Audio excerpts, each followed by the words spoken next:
I did not actually provide a handout, but what I would suggest, Larry, is that we just even send the PowerPoint that I have out at some point, just print it and at least have the information on that we talked. You noticed I came up here and I buttoned my coat. I did that because of the talk I just heard, and I'm holding my stomach in. I don't know if I can do that for 30 minutes, but no, that was a good word, Mark. What I wish I knew about money, I can't cover in 30 minutes, but I will get to cover a couple of highlights, and I thought it'd be helpful to start with a kind of a platform or a foundation as to why I've made many of the mistakes that I made on money. I find, when you talk about what I wish I knew, it begins with the premise. If I had known it, I wouldn't have done some things that I did, and that's certainly the case in my life. I'm a CPA. I mean, I should know about money from day one. And a lot of it I knew, but I just didn't practice. But I'm going to start with really, a foundation that you're going to see how these relate. And we'll start with this first slide. If I went around and asked everyone what your goals are in life, I suspect every goal would fit under these three categories in some way. Financial freedom, maybe a successful career, family, health and beauty. Those are all good, really, not necessarily a problem. But let's go back in history. Let's go back in pre-recorded history before creation even. And let's look at an individual, Satan, Lucifer, as he was called, was the highest angel created by God. And when you look in Isaiah 14 and Ezekiel 28, you see some descriptions of him. And he had wealth. That's a little bit of a stretch. You'll see how it connects here in a few minutes. I don't know how much wealth and riches there are in heaven before time, for sure. But nevertheless, when you look at his description covered with jewels and golden sockets and so forth, you can kind of see there's some of that. Certainly he had position. He was the highest ranked angel by far. And he also was beautiful, very, very beautiful. Well, the next time we get to see Satan, we see him in the Garden of Eden. Let's look at one more, the next one here. We see Eve being tempted by the fruit. And what does she see? She sees this fruit, and it is a delight to the eyes. It is good for food, and it's desirable to make man wise. You see, they're very similar to the same characteristics from Satan. Now, let's go forward so many thousand years, and now let's see Satan with Jesus himself. Jesus is in the wilderness. He's being tempted. And what does Satan say? He says, well, turn this stone to bread. That would be like good for food. Throw yourself down and worship me, and I'll give you all of this. That's this kind of position, kind of pride, if you will. Or that was actually the one on the left. And then throw yourself down off the temple, and the angels will take care of you. That's that kind of in the middle there, the position. And then one more. Let's look at us. Let's look at 1 John. How are we tempted? We're tempted with lust of the eyes, lust of the flesh, and the boastful pride of life. Very similar, are they not, to what Satan himself had. And what happened to him? Let's kind of put this in a different chart, if you will. One more slide. What did that lead him to?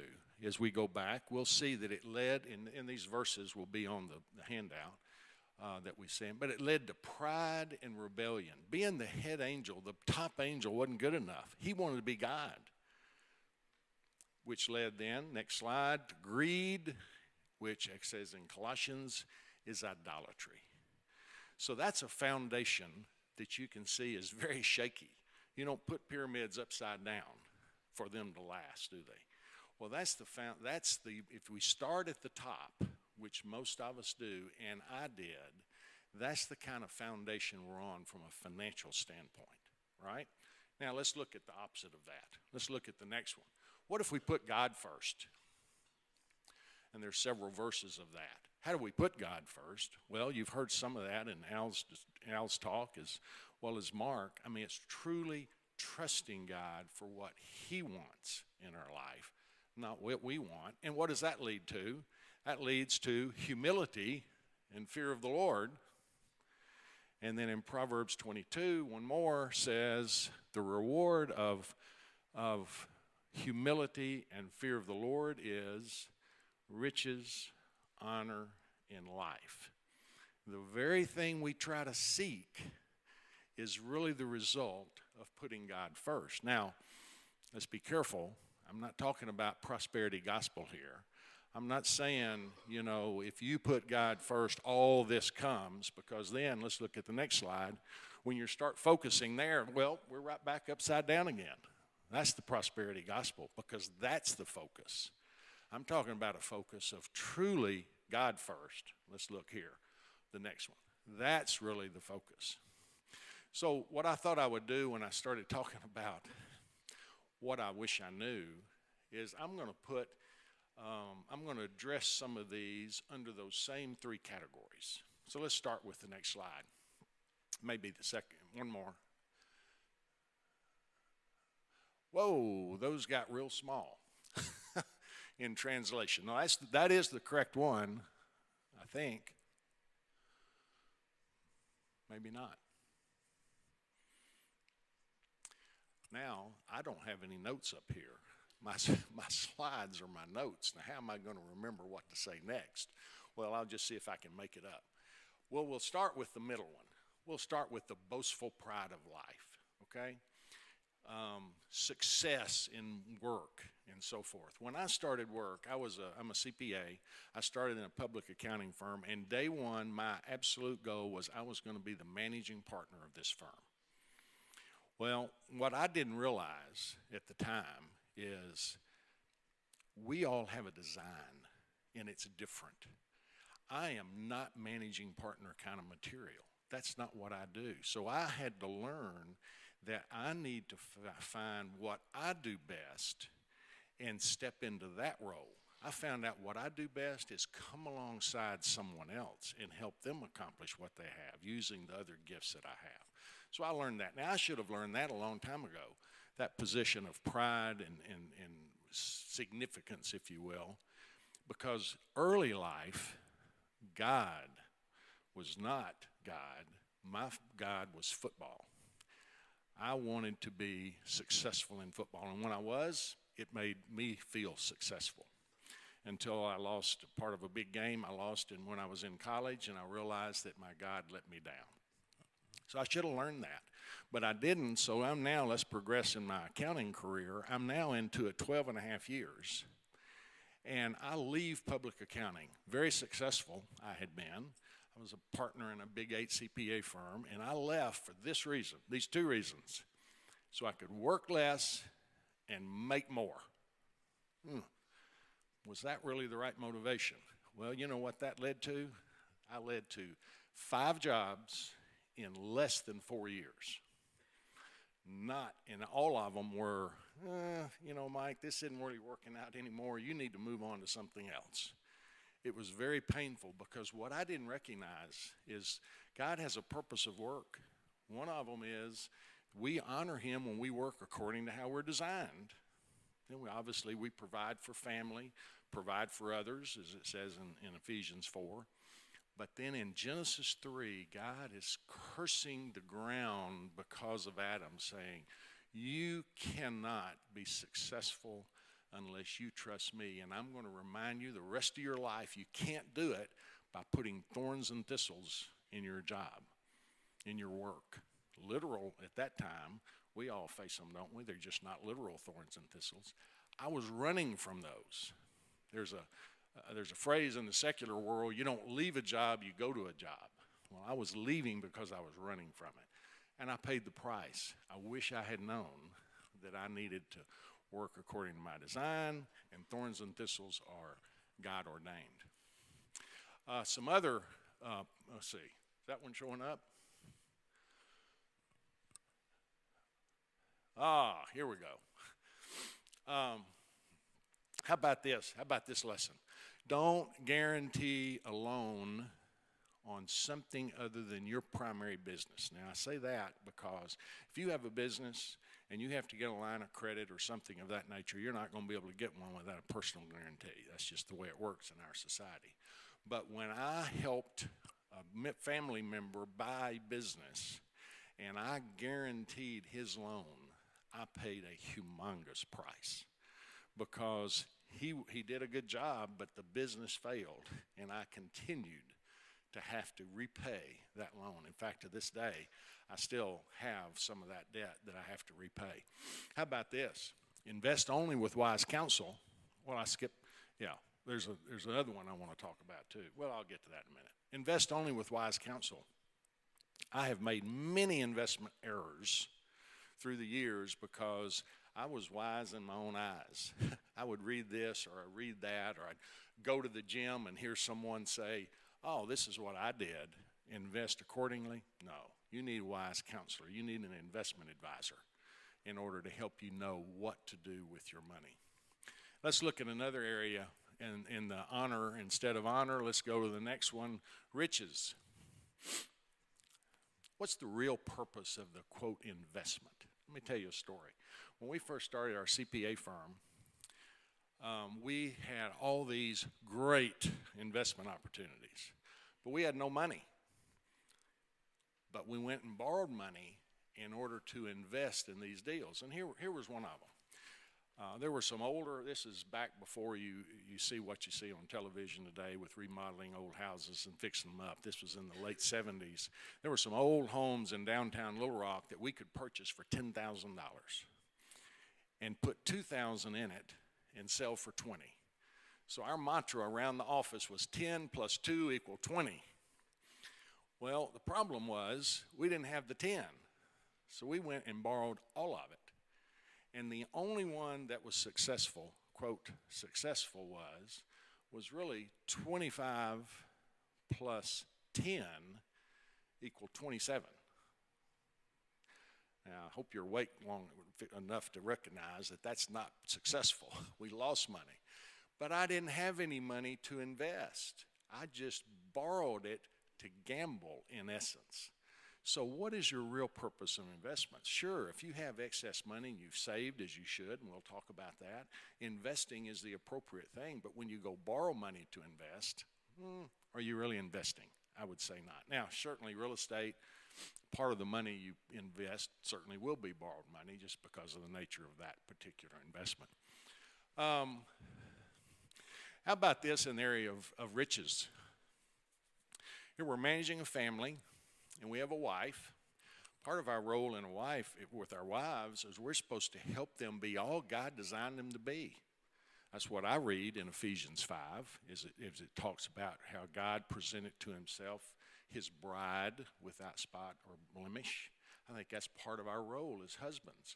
But what does that mean about spending money? Well, I have a wife who is creative. She loves to sew. She loves to embroider things as gifts and all that kind of stuff. Well, to do that, unfortunately, we have to buy a very expensive machine and another computer and all the software that goes with it and all the additions and so forth. And it's a lot of money. And I wish I had known early on that absolutely God would want me to do that to help my wife, because there were years of conflict where I would withhold and not help her be all God designed her to be. And I finally learned that and then started spending the money, and I mean, she's blossomed. She loves doing that, and that's how God designed her to be. Anyway, so yes, we need to be aware of that. As you get a little older and you've accumulated some money, sometimes you have an opportunity to make what I call a private investment. An investment in a private company, and I have some right now. I have 3 that I've invested in. And that's okay. It's not the end of the world. Again, what's the purpose behind it? It's very important. And I think my purposes were all accurate. But now I'm even a little older. I'm 70 in a couple of months. And now I'm starting to think, well, I really need to kind of unwind some of those and get the money out and start putting them where I can use it for retirement someday. Well, who buys those? Selling private companies are not easy. In fact, that's part of what I do in a living, but it's not easy to find those. So just be aware that sometimes those private company investments are very illiquid and hard to get the money back out if you need it. So it certainly needs to be excess money.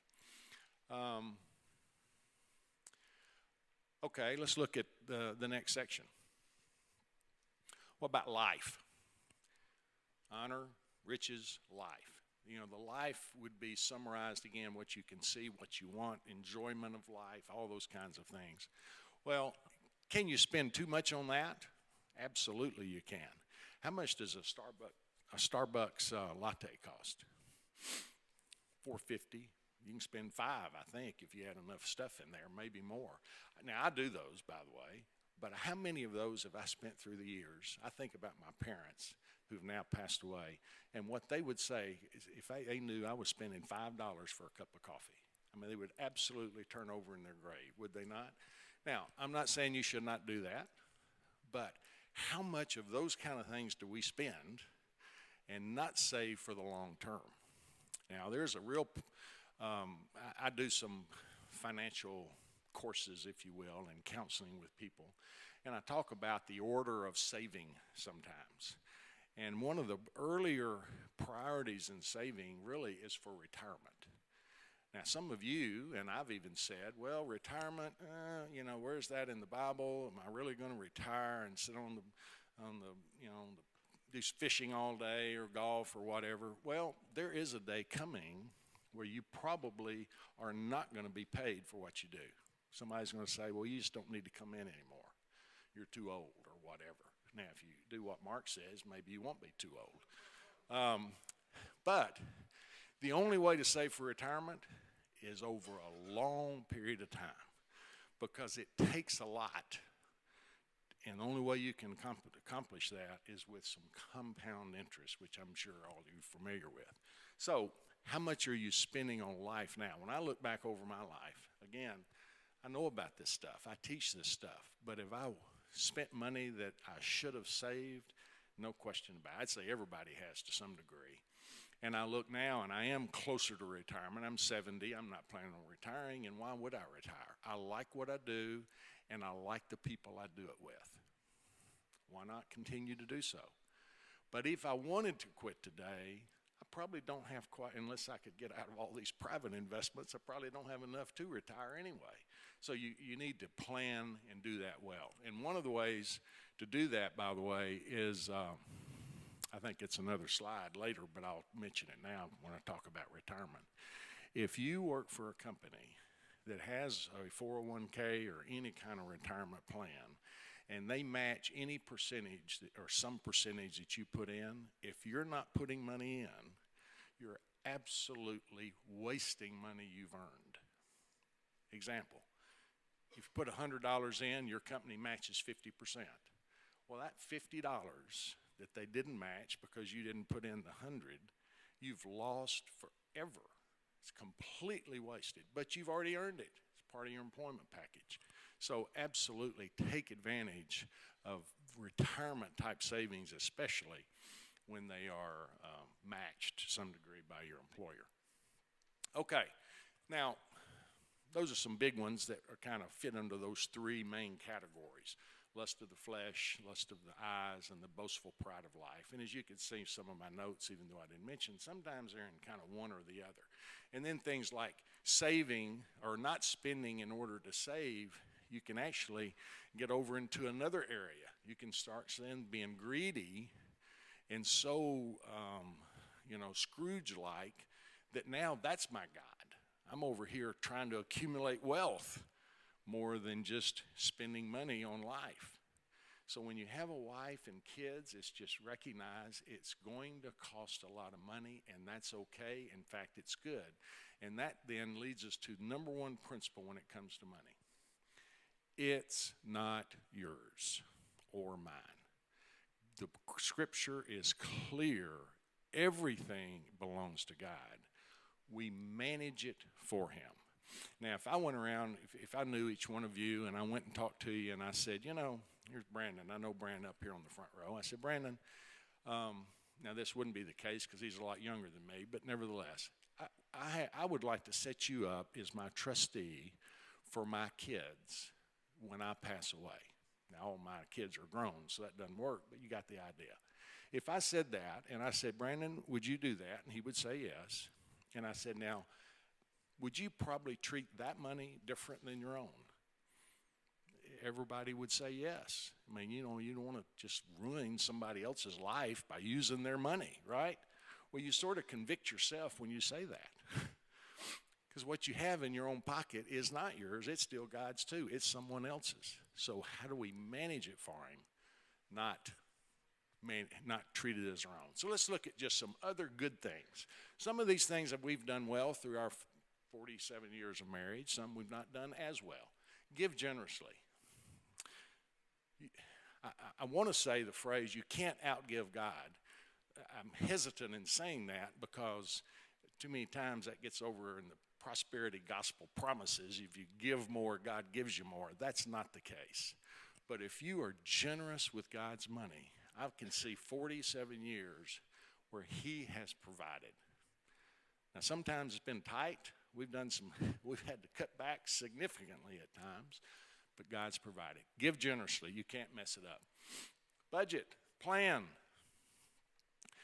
Some of you, I heard earlier, I was talking to some people that work at Sam's. Obviously, a lot of people up here work for Sam's and Walmart and so forth. But just imagine you're working for a huge company and you're managing this division. What's the chances they're going to say, you go do whatever on that and you manage it as you want? Or are they going to require you to have a plan? Absolutely, they're going to require a plan. Well, wouldn't God expect us to plan how we spend his money? I'd say absolutely he would expect that. So budgeting. I've not been paying attention to my time, Larry. Where am I? 5 more minutes. All right, well, let's get a few more. Oh, boy, high interest rate credit cards, in particular credit cards. Do not borrow on your credit cards and pay it off over time. I've got an illustration I use in my little counseling where if you have a $5,000 credit card, 20% interest, and you say, I'm not going to use it anymore, every time you get a statement, you look at the minimum payment and you pay it, it'll take you 45 years to pay it off. Because the way it works is your balance goes down, your payment goes down. So it'll take forever. Now you can accelerate that, obviously. So that's just not the way to borrow money, credit cards. All right? Maximize tax benefits. We talked about that, whether retirement savings and making sure it's matching from your company. Saving for retirement is more important than saving for your kids' college. That sounds a little selfish. No, it's not selfish. There are multiple ways to pay for college. Only one way to pay for retirement, and that is to save for it over a long period of time.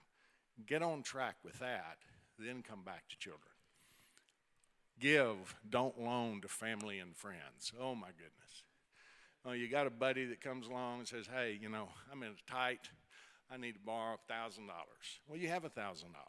When you give it to him, in your mind, you need to say, I'm giving it. Now, in his mind, he needs to expect to repay. But if he doesn't repay, you need to recognize you've given it away from day one. Remember, it's not yours anyway. It's God's. Now, you got to be careful. Giving money to others that need help, sometimes you're enabling, other issues, so that's not always the case. But generally speaking, be very careful with that. Emergency fund is crucial. If you don't have some kind of emergency savings, then you're going to end up with a credit card debt.